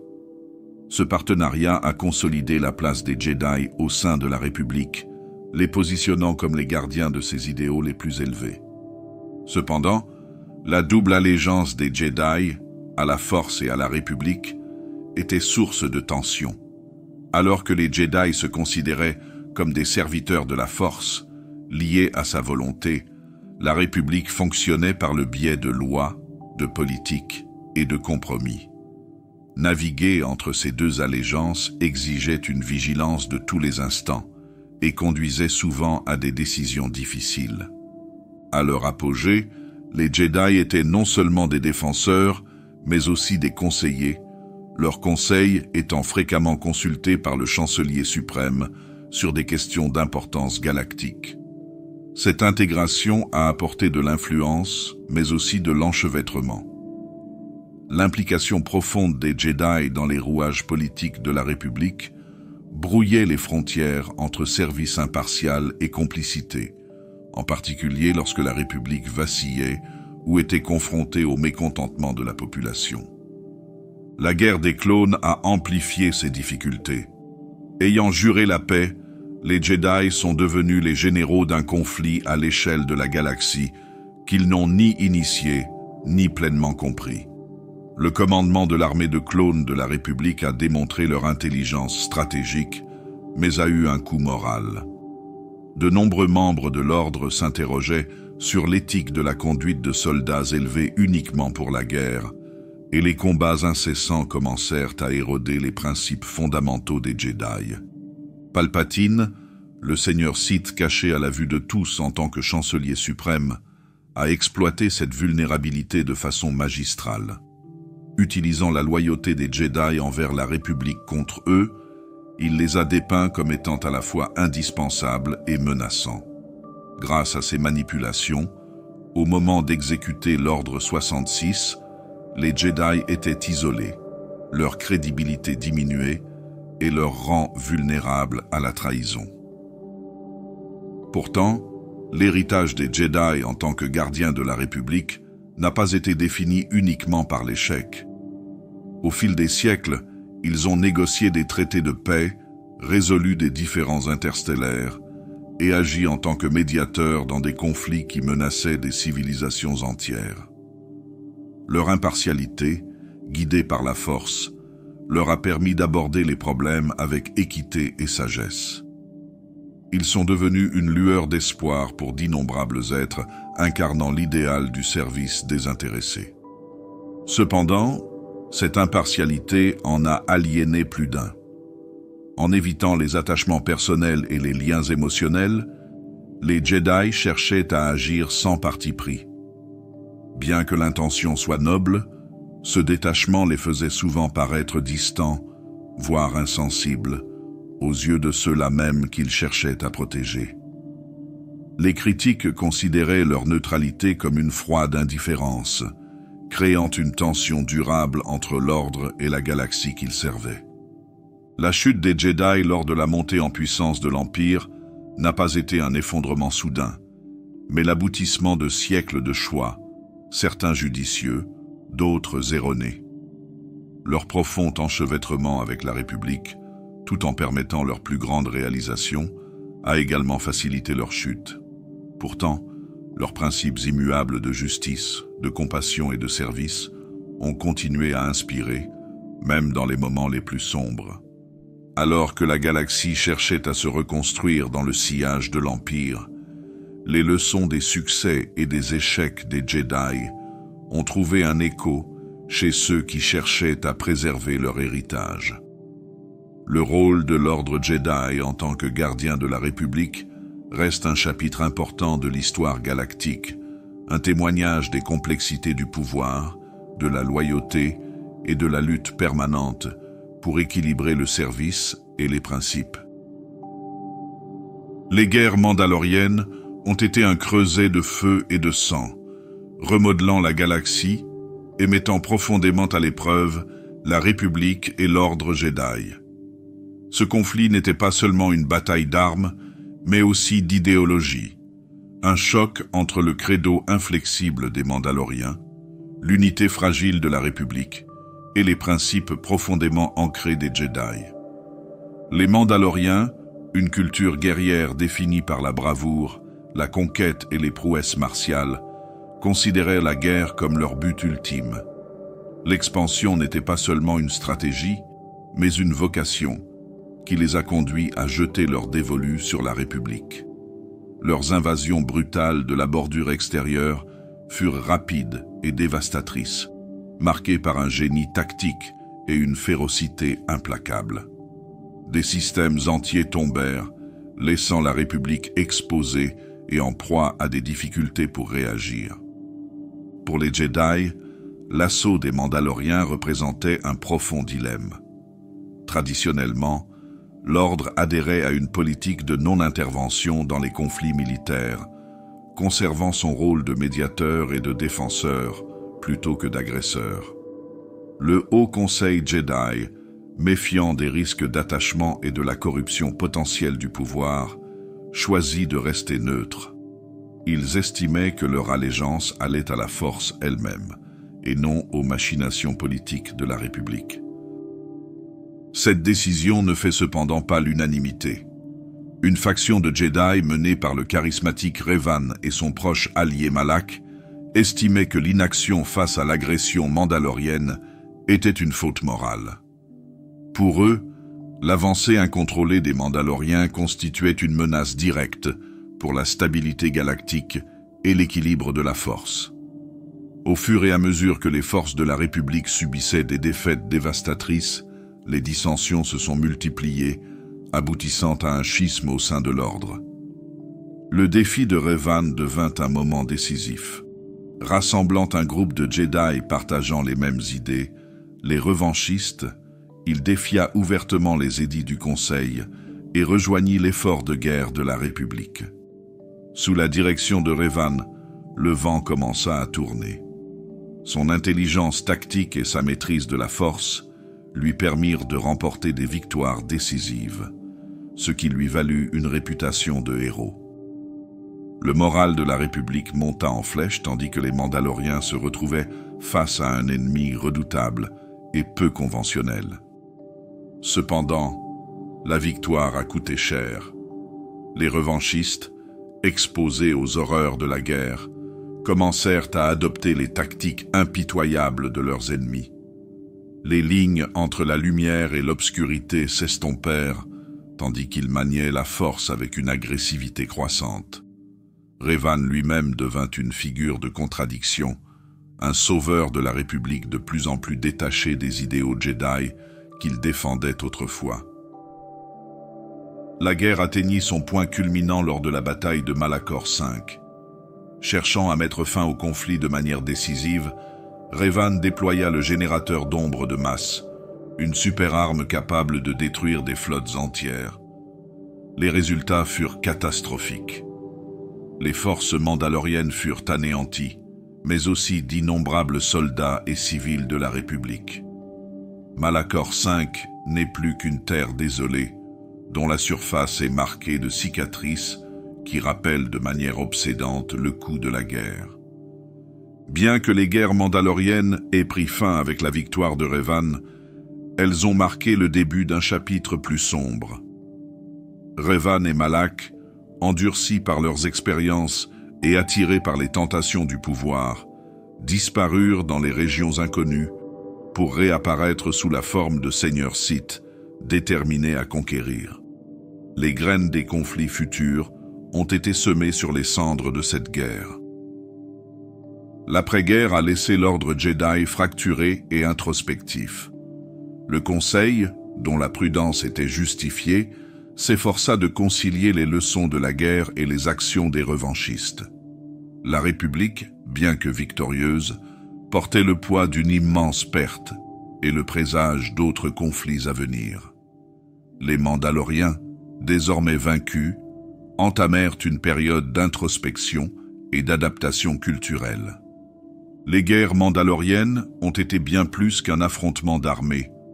Elles ont été une bataille philosophique.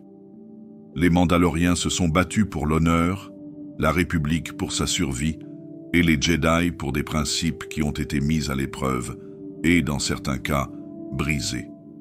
L'héritage de cette guerre reste un récit édifiant sur les complexités du pouvoir, les dangers du fanatisme et le défi permanent que représente l'équilibre entre les idéaux et l'action. Et la galaxie, ébranlée par les guerres mandaloriennes, n'était pas préparée à l'ombre qui se profilait à l'horizon.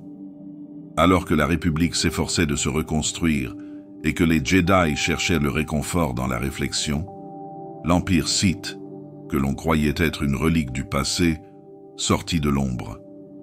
Il ne s'agissait pas d'une simple résurgence, mais d'une campagne méticuleusement orchestrée, née de la haine, de l'ambition et de siècles de préparation. Après leur prétendue extinction lors de la Grande Guerre de l'hyperespace, on croyait les Sith éradiqués. Mais cette hypothèse s'est révélée dangereusement naïve. Fuyant dans les régions inconnues, les restes des Sith se replièrent, leur haine s'envenimant, tandis qu'ils reconstituaient leur force dans le secret. Sous la direction d'un être entouré de légendes, l'empereur Sith, ils construisirent un nouvel empire, alimenté par la vengeance et le côté obscur. L'empereur Sith n'était pas un souverain ordinaire. C'était un être d'une puissance et d'un mystère immense, dont la rumeur disait qu'il avait atteint l'immortalité grâce aux rituels les plus sombres de la force. Sa vision allait bien au-delà de la survie de son empire. Il cherchait à dominer la galaxie elle-même.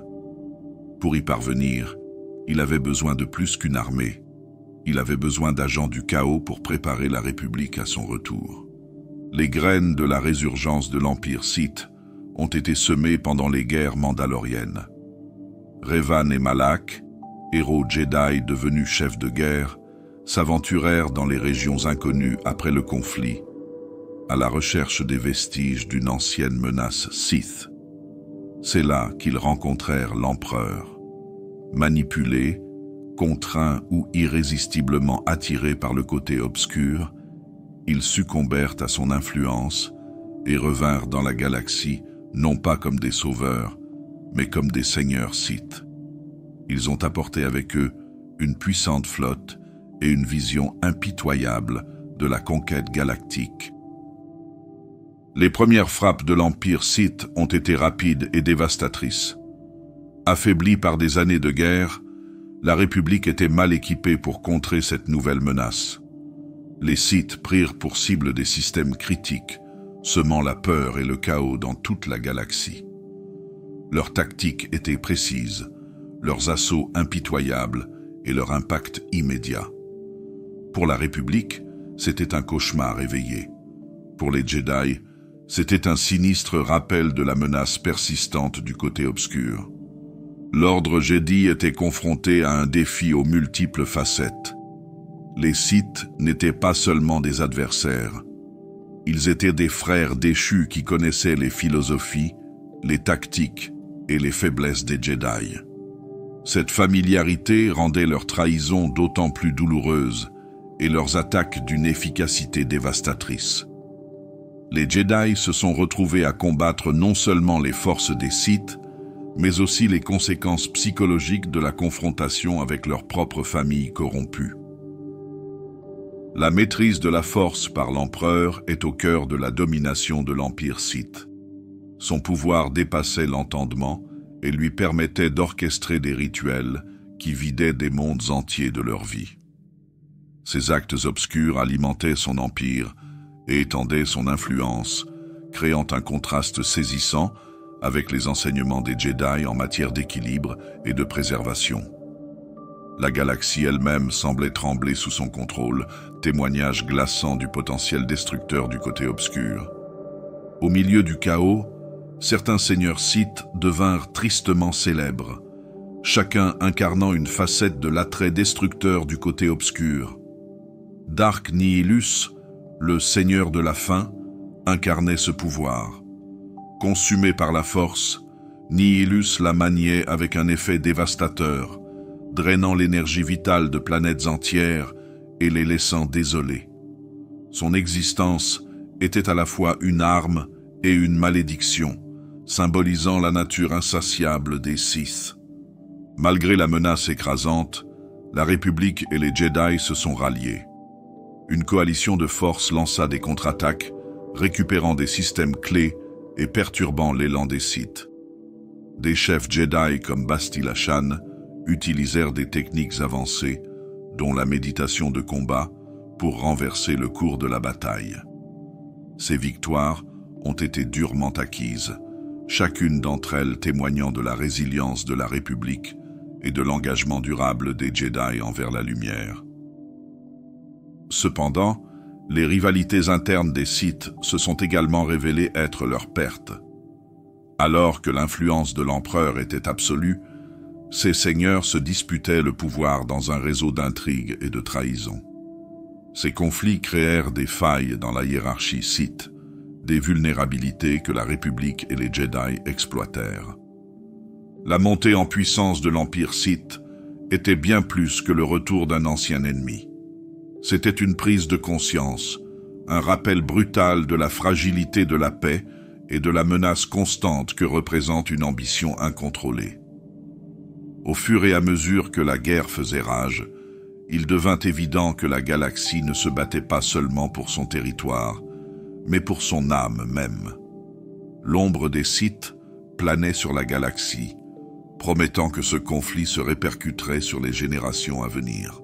Le rétablissement de la galaxie après la résurgence des Sith était encore fragile lorsqu'une nouvelle tempête éclata, un conflit qui allait mettre à l'épreuve la République, l'ordre Jedi et le tissu même de la Force. La guerre civile des Jedi n'était pas un simple affrontement d'armées, c'était un creuset idéologique qui a redéfini les Jedi et laissé des cicatrices qui perdureront pendant des générations. En son cœur, Revan et Malak, héros des guerres mandaloriennes, étaient devenus des symboles de défi et de victoire. Pourtant, leur retour des régions inconnues a révélé une transformation effrayante.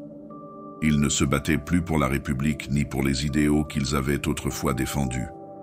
Au lieu de cela, ils avaient embrassé le côté obscur, se déclarant eux-mêmes seigneurs Sith.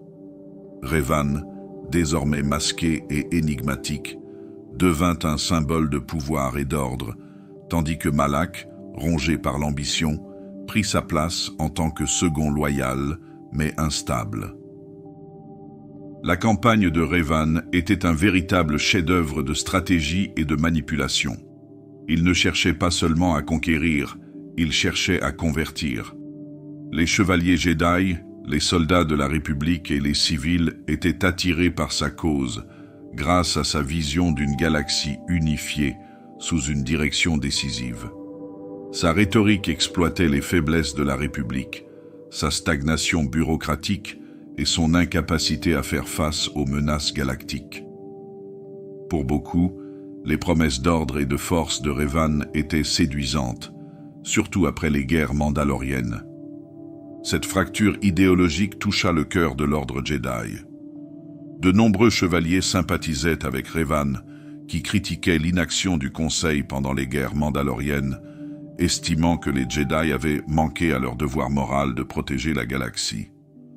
Ces fractures au sein de l'ordre s'aggravèrent lorsque certains Jedi passèrent du côté de Revan, convaincus que sa voix, bien qu'extrême, était nécessaire. Pour ceux qui restèrent fidèles à la lumière, les actions de Revan furent une profonde trahison, un affront aux principes mêmes que les Jedi défendaient. La République, prise dans cette lutte interne, se retrouva au bord de l'effondrement. Les forces de Revan, renforcées par d'anciennes technologies Sith et des flottes renforcées, frappèrent avec une précision chirurgicale. Des planètes stratégiques tombèrent, des voies hyperspatiales furent coupées et des systèmes entiers firent défection. L'impitoyabilité de Malak amplifia la domination des Sith, répandant la peur dans la galaxie et assurant le respect des règles par la terreur. Au sein de l'ordre Jedi, le Conseil était aux prises avec sa réponse. La défection de Revan et les dissensions croissantes dans leur rang obligèrent les Jedi à remettre en question leur propre doctrine. Certains prônaient une adhésion plus stricte à la tradition, tandis que d'autres poussaient à la réforme, estimant que la rigidité de l'ordre en avait poussé plus d'un vers le côté obscur. Cette discorde interne reflétait le chaos de la galaxie, rendant les Jedi vulnérables à la manipulation et à la fragmentation. Le vent commença à tourner avec une trahison interne. Malak, poussé par ses propres ambitions, attaqua le vaisseau amiral de Revan lors d'une bataille clé, espérant éliminer son maître et prendre la tête des Sith. L'opération réussit, laissant Revan gravement blessé et sous la garde des Jedi. Plutôt que de l'exécuter ou de l'emprisonner, le Conseil fit un choix radical. Il effaça les souvenirs de Revan et le reconstruisit en tant que chevalier Jedi, dans l'espoir qu'il puisse se racheter et aider la République. Cette décision ouvrit la voie à la conclusion de la guerre. Revan, ignorant son passé, entreprit de démanteler la menace Sith, accompagné d'un groupe d'alliés divers. En affrontant les vestiges de son ancien empire, des fragments de son identité refirent surface. Il lutte contre le poids de ses actions passées, rejetant finalement la philosophie Sith et retrouvant son lien avec la lumière.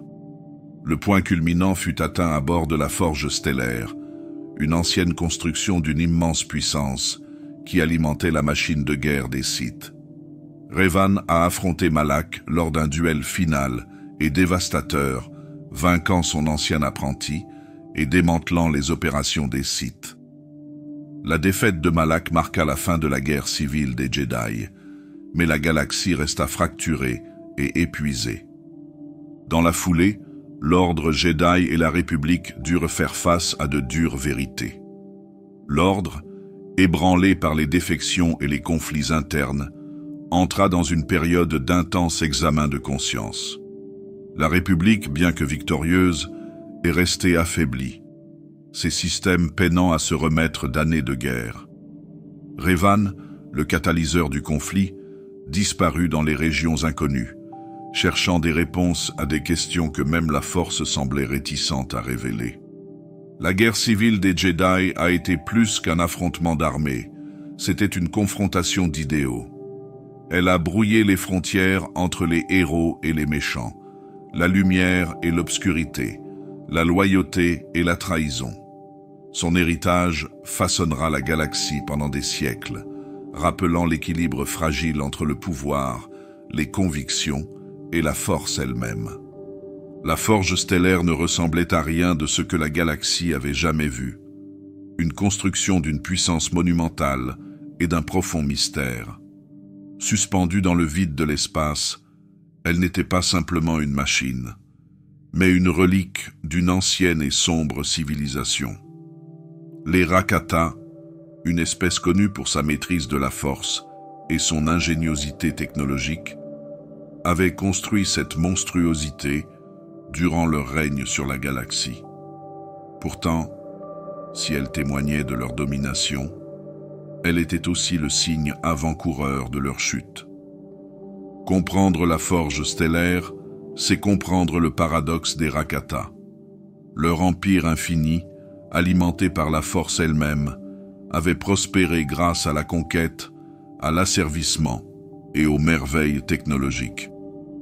La Forge Stellaire, une gigantesque usine automatisée, incarnait cette philosophie. Elle pouvait produire des flottes de vaisseaux de guerre et des armées de droïdes avec une efficacité terrifiante, en puisant l'énergie directement dans les étoiles voisines. Mais elle n'était pas purement mécanique. Les Rakata lui avaient insufflé le côté obscur de la force, lui donnant une sensibilité qui amplifiait leur malveillance et se nourrissait de leur avidité et de leur colère. Lorsque Revan découvrit la forge stellaire, elle devint le pivot de sa campagne visant à remodeler la galaxie. La production de l'usine était inégalée, lui permettant d'assembler une flotte Sith si vaste et puissante qu'elle éclipsait tout ce que la République pouvait rassembler. Cependant, la forge stellaire était plus qu'un outil, c'était un test. Son existence même mettait à l'épreuve la détermination de son détenteur, corrompant même les esprits les plus forts par sa soif incessante de domination. Malak, toujours ambitieux et débridé, embrassa pleinement l'influence de la forge stellaire après avoir trahi Revan. Sous son commandement, la construction devint une arme de destruction implacable. Des planètes furent rasées, des flottes entières furent anéanties, et la République fut au bord de l'effondrement. Pourtant, la dépendance de Malak à l'égard de la forge stellaire a également révélé sa vulnérabilité. C'était une béquille qui amplifiait son pouvoir, mais l'ancrait dans un cycle de dépendance et de corruption.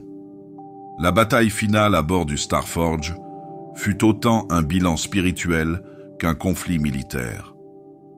Revan, qui avait retrouvé des fragments de sa mémoire et renoncé à la voie des Sith, mena un assaut contre le bâtiment. La flotte de la République, renforcée par le courage de ceux qui ont refusé de céder, a dû faire face à des difficultés insurmontables. Pourtant, ils étaient animés par l'espoir et la conviction que l'avenir de la galaxie était en jeu. Dans la forge des étoiles, Revan a affronté Malak dans un duel qui était plus qu'un affrontement de sabres laser. C'était un affrontement entre deux visions du pouvoir. La tyrannie inflexible de Malak, forgée dans les feux du côté obscur, et l'engagement renouvelé de Revan pour l'équilibre et la rédemption. La bataille fut épuisante, une tempête de techniques de force et d'émotions brutes, mais à la fin, Malak est tombé. La forge des étoiles, privée de son maître et déstabilisée par la bataille, commença à s'effondrer. Sa destruction fut un événement cataclysmique, une libération d'énergie si immense qu'elle se répercuta dans toute la galaxie. Pourtant, son héritage perdura, hantant ceux qui étaient entrés en contact avec elle. La République, bien que victorieuse, portait les cicatrices de sa rencontre avec la forge d'étoiles. Le fait de savoir qu'une telle arme avait existé et pouvait être recréée a jeté une longue ombre sur les conflits à venir. Les ingénieurs et les érudits débattaient de l'éthique de l'étude des vestiges de la forge stellaire, tandis que les politiciens évoquaient à voix basse la possibilité de mettre une telle puissance au service de la République. Le Conseil Jedi, cependant, était sans équivoque. La forge stellaire était une abomination, et son souvenir ne servait qu'à mettre en garde contre les dangers d'une ambition incontrôlée. Pour l'ordre Jedi, la forge stellaire est devenue le symbole de sa vulnérabilité. La chute de Revan et sa rédemption ultérieure ont mis en lumière l'équilibre précaire qu'il cherchait à maintenir. Le côté obscur n'était pas seulement un ennemi extérieur, mais une tentation omniprésente, une force qui pouvait corrompre même les plus brillants d'entre eux. Au cours des siècles qui suivirent, la forge des étoiles entra dans la légende galactique, son histoire étant racontée sous d'innombrables formes. Certains y virent un avertissement, d'autres une opportunité gâchée. Pourtant, pour ceux qui avaient affronté son ombre de première main, c'était un rappel du coût du pouvoir et du prix de la rédemption. Quant à Revan, la forge stellaire marquait à la fois une fin et un début. Sa destruction a rompu ses liens avec son passé Sith, mais les questions qu'elle a soulevées persistent. Quelle était la véritable intention des Rakata? Qu'y avait-il au-delà des régions inconnues où ils avaient jadis prospéré. Et la galaxie pourrait-elle un jour se libérer de l'attrait d'un tel pouvoir? La quête de Revan pour des réponses le mènera au-delà de la limite de l'espace connu, dans les profondeurs de l'histoire oubliée de la galaxie. Mais l'ombre de la forge stellaire est restée, rappelant que même les lumières les plus brillantes peuvent projeter les ombres les plus sombres. L'histoire de Revan est à part dans l'histoire des Jedi et des Sith, non pas comme un récit de triomphe ou de tragédie, mais comme une mosaïque de contradictions. Il n'était ni tout à fait un héros, ni tout à fait un méchant, sa vie étant un voyage à travers les côtés lumineux et obscurs de la Force, laissant une marque indélébile sur la galaxie. Comprendre son héritage, c'est saisir un personnage qui a cherché à sauver la galaxie, même si ses méthodes ont souvent défié la morale et les conventions. Né avec une affinité naturelle pour la Force, les premières années de Revan en tant que Jedi ont été marquées par la brillance et le défi. Sa soif de connaissance et sa volonté de remettre en question les traditions lui valurent admiration et controverse. Là où d'autres voyaient la Force comme un absolu, Revan la percevait comme un spectre de possibilités. Cette perspective peu orthodoxe allait façonner son destin et le distinguer de ses pairs. Les guerres mandaloriennes furent le creuset de la transformation de Revan. Alors que les néo-croisés mandaloriens ravageaient la galaxie, le Conseil Jedi opta pour la retenue, prônant la non-intervention. Revan, ne voulant pas regarder les innocents souffrir, rompit les rangs. Rassemblant des Jedi partageant les mêmes idées, il mena la charge contre les Mandaloriens, renversant le cours de la guerre. Ces actions eurent cependant des conséquences imprévues. L'exposition aux horreurs de la guerre et aux anciens artefacts Sith commença à modifier son point de vue, semant les graines de sa chute.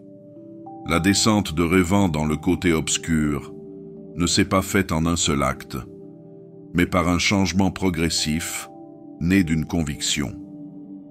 Concluant que la galaxie avait besoin d'une règle unifiée et contrôlée pour éviter le chaos à l'avenir, il embrassa les enseignements des Sith. Aux côtés de son apprenti, Malak, il chercha à imposer l'ordre par la domination, maniant la forge stellaire pour construire une machine de guerre imparable. Pourtant, même dans ces moments les plus sombres, les motivations de Revan étaient ancrées dans un sens pervers du devoir. Il se voyait comme le sauveur de la galaxie, prêt à supporter le poids de la tyrannie pour ce qu'il croyait être le plus grand bien. La résistance de la République culmine avec la capture de Revan lors d'une mission audacieuse menée par les forces Jedi. Plutôt que de l'exécuter, le Conseil Jedi choisit une voie sans précédent. Il effaça ses souvenirs, lui donnant la chance de redécouvrir la lumière. La seconde vie de Revan, façonnée par les amitiés et les défis qu'il a rencontrés, a démontré la capacité de rédemption de la Force.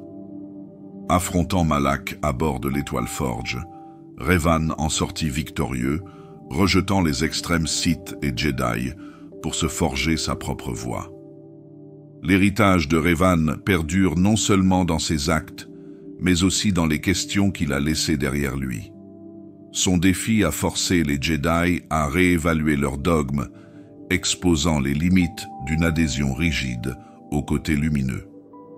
Pour les Sith, Revan était une figure de pouvoir et d'objectif, un chef qui savait tempérer le chaos par la stratégie. Sa dualité a remodelé les deux ordres, influençant des personnages comme Dark Bane, qui a redéfini les Sith à travers la règle des deux. Au-delà de son influence sur les puissances galactiques, le parcours de Revan incarne la complexité de la Force. Il a marché à la fois dans la lumière et dans l'obscurité, démontrant que la Force n'est pas une construction binaire mais le reflet d'un choix et d'un équilibre. Sa vie est devenue un miroir pour la galaxie, capturant sa capacité de destruction et de renouveau, de cruauté et de compassion. Après la destruction de la Forge stellaire, Revan disparut dans les régions inconnues, à la poursuite de souvenirs fragmentés d'une ancienne menace. Son départ laissa la galaxie dans l'incertitude, comme si la Force elle-même attendait son retour. Pour les Jedi, Revan était un symbole de rédemption et un défi à leur orthodoxie. Pour les Sith, il était un modèle de force et d'ambition. Pour les peuples de la galaxie, il était une légende dont l'histoire transcendait les étiquettes et les frontières. Les guerres mandaloriennes constituent l'un des conflits les plus complexes de la galaxie, défini par une culture à la fois vénérée et redoutée. Les Mandaloriens, avec leurs armures emblématiques, leurs guerriers disciplinés et leur détermination sans faille, étaient plus que des conquérants. Ils étaient un phénomène. Pourtant, leur rôle dans l'histoire défie toute simplicité. Bâtisseurs et destructeurs, ils ont laissé un héritage qui les a transformés, eux, mais aussi la République et l'Ordre Jedi. Les origines des Mandaloriens sur le monde hostile de Mandalore ont façonné une société qui valorise avant tout la force, la discipline et la survie. Au fil du temps, leur culture a évolué vers une société nomade et guerrière, soudée par le concept spirituel de Manda, l'essence unificatrice de la raison d'être et de l'existence. Pour eux, la vie elle-même était une épreuve, et la gloire ne pouvait être atteinte que par la lutte et le combat. Cette philosophie les poussait à s'étendre, à conquérir et à défier toutes les forces qui se dressaient sur leur chemin. À l'époque des guerres mandaloriennes, leur société s'était transformée en néo-croisés, une faction militarisée et hautement organisée. Sous la direction de Mandalore l'Ultime, ils lancèrent une campagne sans précédent, s'enfonçant dans la bordure extérieure de la galaxie. Les raisons de cette guerre étaient aussi diverses que leur culture. Certains recherchaient l'honneur, d'autres les ressources, et Mandalore lui-même y voyait un creuset nécessaire à l'évolution galactique. Le conflit, pensait-il, déterminerait les plus forts et façonnerait l'avenir de la galaxie. La guerre commença avec une efficacité brutale. Les forces mandaloriennes prirent pour cible des mondes de la bordure extérieure, peu défendus, écrasant les milices locales grâce à leur tactique supérieure et à leur puissance brute. La République, encore sous le choc des conflits précédents, adopta une stratégie défensive, hésitant à mobiliser pleinement son armée. Cette retenue s'explique par le traumatisme de la Grande Guerre des Sith, où l'agression avait eu des conséquences dévastatrices. Le Conseil Jedi choisit lui aussi la voie de l'inaction, insistant sur le fait que le rôle des Jedi était de préserver la paix, et non de provoquer une escalade de la violence. Cette hésitation créa un vide de leadership, et c'est dans ce vide que Revan émergea. Chevalier Jedi au charisme inégalé et à la stratégie brillante, Revan rejeta la position passive du Conseil. Pour lui, la menace mandalorienne n'était pas seulement un défi militaire, mais un impératif moral. Rassemblant des Jedi partageant les mêmes idées, Revan forma les revanchistes, une faction dédiée à la défense de la République, même au prix d'un défi aux édits du Conseil Jedi. Les Mandaloriens, d'abord dédaigneux de la retenue des Jedi, en vinrent rapidement à respecter l'audace et le génie tactique de Revan. Les stratégies de Revan exploitaient la dépendance des Mandaloriens aux confrontations directes, retournant leur agressivité contre eux. Pourtant, même si les forces de Revan gagnaient du terrain, les Jedi qui le suivaient se trouvaient changés par la brutalité de la guerre. L'exposition constante à la mort et à la destruction, associée aux méthodes de plus en plus impitoyables de Revan, commença à brouiller les frontières entre la lumière et l'obscurité. Le siège de Malachor V fut l'apogée tragique de la guerre. Revan, qui cherchait désespérément à remporter une victoire décisive, déploya le générateur d'ombre de masse, une super-arme qui anéantit la flotte mandalorienne, mais dévasta également ses propres forces. Le carnage de la bataille fut sans précédent, laissant une terre désolée comme témoignage du coup de la guerre. Mandalore, l'ultime, tomba au combat face à Revan, marquant la fin du conflit mais pas ses conséquences. L'après-guerre des Mandaloriens fut une période de remise en question. La République en sortit victorieuse mais affaiblie, ses systèmes militaires et politiques ayant été mis à rude épreuve. L'ordre Jedi fut confronté à une profonde introspection, divisé sur son rôle dans la guerre et sur les actions des revanchistes. Pour les Mandaloriens, la défaite marque la fin de leur unité. Leur chef disparut, ils se divisèrent en clans, leur société autrefois fière sombrant dans le chaos. Pourtant, l'esprit mandalorien a perduré. Leur culture, fondée sur la résilience et l'adaptation, a continué d'influencer la galaxie. Même dans la défaite, ils sont restés un symbole de force et de détermination. Pour Revan et ses partisans, la guerre a été un tournant, un creuset qui a mis à l'épreuve leurs idéaux et remodelé leur conception du pouvoir et de la moralité. Les guerres mandaloriennes ont fait de Revan un héros, mais la forge stellaire l'a transformé en quelque chose de bien plus complexe et finalement bien plus sombre. Cette ancienne relique de l'Empire infini Rakatan était plus qu'une merveille technologique. C'était un sombre nexus de la force, se nourrissant d'ambition et amplifiant la corruption. Pour Revan, la découverte de la forge stellaire marqua le début d'un chemin qui brouilla les lignes entre le sauveur et l'oppresseur. Le voyage de Revan vers la forge stellaire commença après les guerres mandaloriennes, poussé par la détermination de protéger la République des menaces futures. Guidé par des connaissances fragmentaires de Rakatan, lui et son fidèle allié Malak s'aventurèrent dans les régions inconnues de la galaxie. Ils cherchaient une arme suffisamment puissante pour assurer la sécurité de la galaxie, une défense contre les ombres que Revan avait aperçues au-delà de la bordure extérieure. Ce qu'ils ont trouvé est surprenant. Une construction massive en orbite autour d'une étoile mourante. La forge stellaire tirait son énergie du sang de l'étoile, la convertissant en matériaux pour créer des vaisseaux, des armes et des droïdes avec une efficacité inégalée dans la galaxie. Mais il ne s'agissait pas d'une usine ordinaire. La forge était imprégnée du côté obscur de la force, se nourrissant des émotions et des ambitions de ceux qui exerçaient son pouvoir. Les Rakata, les sombres architectes de la forge stellaire, l'avaient conçue pour consolider leur domination sur la galaxie. Cependant, même eux avaient trouvé son pouvoir incontrôlable. La forge a amplifié leur avidité et leur paranoïa, entraînant leur empire dans le chaos et l'effondrement.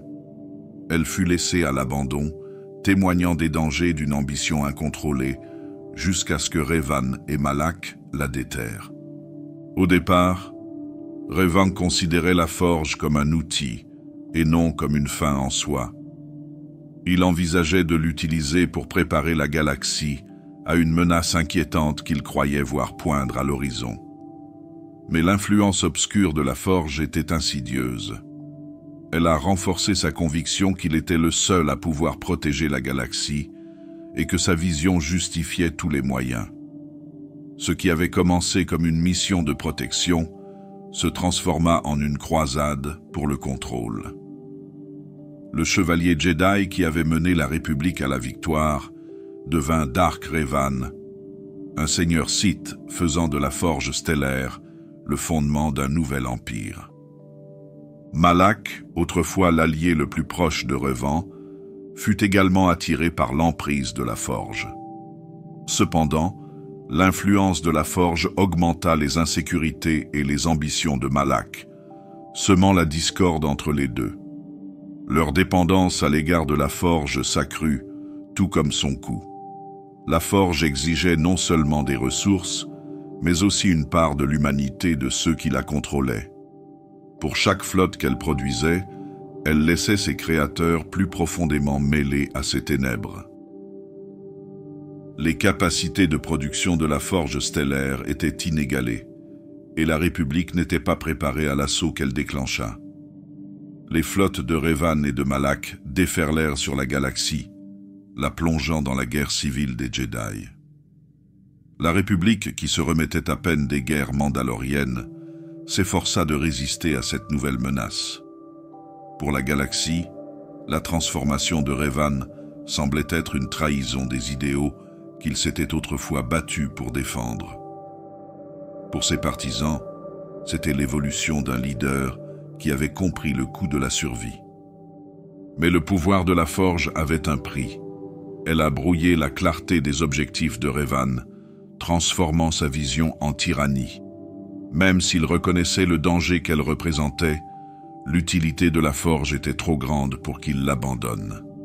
Elle devint à la fois sa plus grande arme et sa perte, une ancre qui l'entraîna plus profondément dans le côté obscur. Le Conseil Jedi, prêt à tout pour contrer cette menace existentielle, lança une mission audacieuse dirigée par Bastila Shan. Ils affrontèrent Revan à bord de son vaisseau amiral. Dans un moment de trahison, Malak vit l'occasion d'usurper la place de son maître, attaquant Revan et le laissant vulnérable. Dans le chaos, Revan fut capturé et privé de ses souvenirs par les Jedi, tandis que Malak prenait le contrôle de l'Empire Sith. Sous le règne de Malak, la Forge stellaire poursuivit sa production sans relâche, mais sans le génie stratégique de Revan, l'Empire Sith commença à vaciller. La Forge, autrefois symbole d'invincibilité, devint une source de discorde et de démesure, et finit par semer les graines de sa propre destruction. La Forge des Étoiles est plus qu'une histoire de corruption, c'est une mise en garde contre les dangers du pouvoir.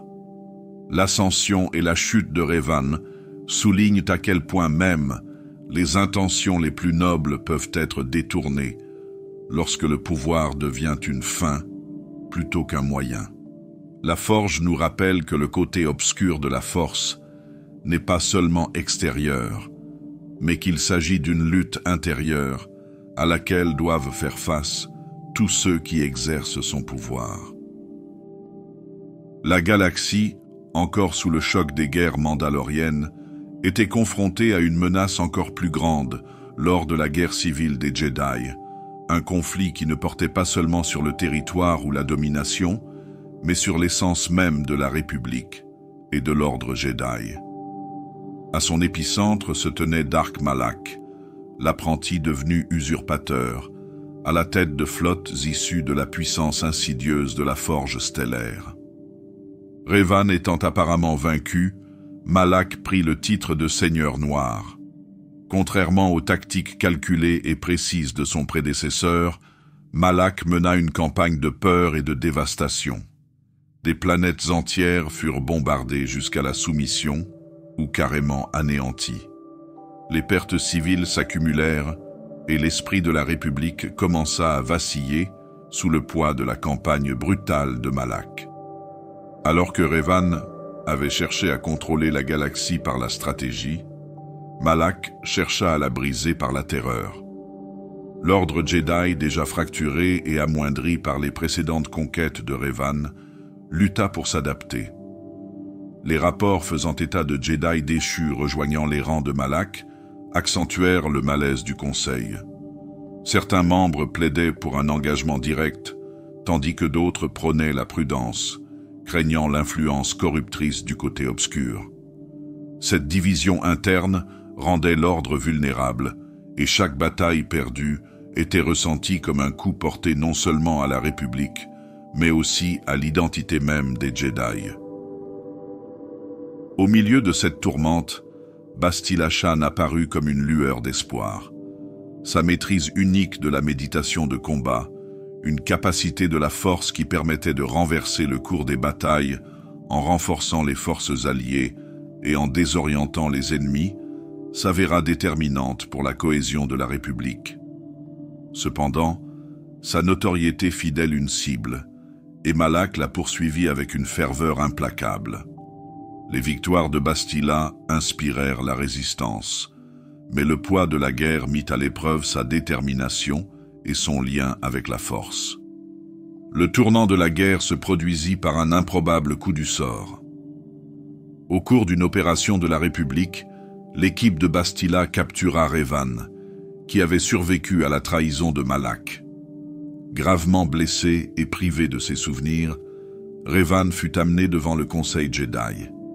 Dans une décision controversée, le Conseil choisit de ne pas l'exécuter, mais d'effacer son passé et de lui donner une chance de rédemption. Revan, désormais inconscient de son sombre héritage, devint un soldat de la République, guidé par Bastila et une équipe d'alliés. Le voyage de Revan pour se redécouvrir est devenu un microcosme de la lutte de la République. Alors qu'il poursuivait les cartes stellaires éparpillées, d'anciens artefacts Rakatan menant à la forge stellaire, il fut confronté aux échos de son passé et aux conséquences de ses choix. Chaque découverte le rapprochait de la vérité, l'obligeant à faire face au poids de ses actions passées et à la voie qui s'ouvrait devant lui. Pendant ce temps, la dépendance de Malak à l'égard de la forge stellaire s'intensifie, mais cela a un prix. Les énergies sombres de la forge corrompirent non seulement Malak, mais aussi ses disciples. L'Empire Sith, bien que puissant, commença à se fracturer sous l'effet de l'ambition et de la paranoïa. Les seigneurs Sith se disputaient le pouvoir, se minant les uns les autres autant qu'ils combattaient la République. Ce chaos interne, combiné au leadership croissant de Revan, donna à la République l'ouverture dont elle avait besoin. Le point culminant de la guerre se déroula dans l'orbite de la forge stellaire. Revan, désormais conscient de son identité mais résolu à se racheter, mena un assaut audacieux contre les forces de Malak. La bataille fut monumentale, les flottes de la République s'affrontant aux armadas Sith dans une tentative désespérée de mettre fin au conflit. Au cœur de la forge, Revan affronta Malak dans un duel aussi idéologique que physique. Leur combat résume la guerre elle-même, une bataille entre la domination et la rédemption, l'obscurité et la lumière. Revan en sortit victorieux, vainquant Malak et fermant la forge stellaire. L'Empire Sith s'est effondré dans la foulée, ses flottes se sont dispersées et ses dirigeants ont été décimés. Cependant, la guerre a laissé de profondes cicatrices. La République était meurtrie, l'ordre Jedi amoindri et la galaxie au bord de l'effondrement. La guérison prendra des générations et les Jedi devront se reconstruire dans l'ombre de leur quasi-destruction. La guerre civile des Jedi a été bien plus qu'un affrontement d'armées. C'était une bataille pour l'âme de la galaxie, mettant à l'épreuve la résistance des institutions et la force de l'espoir. Le parcours de Revan, de héros à méchant, puis de nouveau à héros, est devenu une légende, un témoignage de la capacité de rédemption de la force et de la lutte éternelle entre la lumière et l'obscurité. La galaxie a survécu à la guerre civile des Jedi, mais la survie laisse souvent des cicatrices profondes. Le triomphe de Revan sur Dark Malak a apporté une paix fragile, mais le coup de la victoire s'est répercuté sur la République et l'ordre Jedi. Au lendemain de la guerre, la galaxie fut confrontée à une période de réflexion et de remise en question, devant faire face à la dévastation qui avait laissé des secteurs entiers en ruine. La République, bien que techniquement victorieuse, n'est plus que l'ombre d'elle-même. Les économies étaient en ruine, les routes commerciales étaient perturbées et l'unité politique s'était effritée. D'innombrables systèmes, en particulier ceux qui se trouvaient sur les lignes de front de la guerre, étaient privés de ressources et de gouvernance, obligeant les planètes à se débrouiller par elles-mêmes. Au Sénat, les débats sur la reconstruction ont révélé un gouvernement fracturé, luttant pour trouver un équilibre entre les besoins immédiats et l'objectif de stabilité à long terme. Le défi que représente la démilitarisation d'une galaxie en guerre, tout en maintenant la sécurité, a ajouté une nouvelle couche de tension à la fragile République. Pour l'ordre Jedi, le bilan de la guerre était à la fois externe et interne. La perte de Jedi au cours du conflit avait éclairci leur rang, mais ce sont les questions philosophiques qui hantaient le Conseil. Revan et Malak avaient été parmi les plus brillants. Comment des personnages aussi prometteurs avaient-ils pu sombrer aussi profondément dans le côté obscur? L'incapacité du Conseil à prévoir ou à empêcher leur chute remettait en question les fondements mêmes de la formation et de la doctrine des Jedi. L'ordre se divisa dans sa réponse. Une faction affirmait que le détachement des Jedi des émotions et des liens personnels avait créé un dangereux angle mort, laissant Revan et d'autres sans le soutien dont ils avaient besoin. Ce groupe poussa à des réformes qui mettaient l'accent sur la compassion et la compréhension. La faction opposée insistait sur le fait qu'une adhésion plus stricte au code Jedi était le seul moyen de se prémunir contre le côté obscur, estimant que les liens personnels étaient à l'origine du problème. Ce schisme souligna les tensions qui allaient perdurer au sein des Jedi pendant des générations. Pour s'adapter à une galaxie en difficulté, l'ordre Jedi a commencé à se décentraliser en créant des enclaves régionales dotées d'une plus grande autonomie. Ces enclaves étaient censées renforcer les liens locaux et rendre les Jedi plus accessibles, mais ce mouvement a également affaibli l'unité de l'ordre. Cette décentralisation, même si elle partait d'une bonne intention, allait rendre les Jedi vulnérables aux manipulations extérieures dans les années à venir. L'héritage de Revan est devenu un sujet de controverse au sein de l'ordre. Certains l'ont salué comme une figure de rédemption, un testament de la capacité de la force à guérir même les âmes les plus brisées. D'autres le considéraient comme un exemple d'ambition incontrôlée et du pouvoir de séduction du côté obscur. Le Conseil a cherché à préserver l'histoire de Revan dans les enseignements Jedi, mais il a aseptisé le récit en se concentrant sur sa rédemption et en minimisant les complexités morales de ses actions. La destruction de la forge stellaire a mis fin à une menace immédiate, mais elle a soulevé des questions troublantes. L'existence d'une relique aussi puissante, liée à l'empire Rakatan de l'infini, suggérait que le passé antique de la galaxie recelait des secrets capables de bouleverser le présent.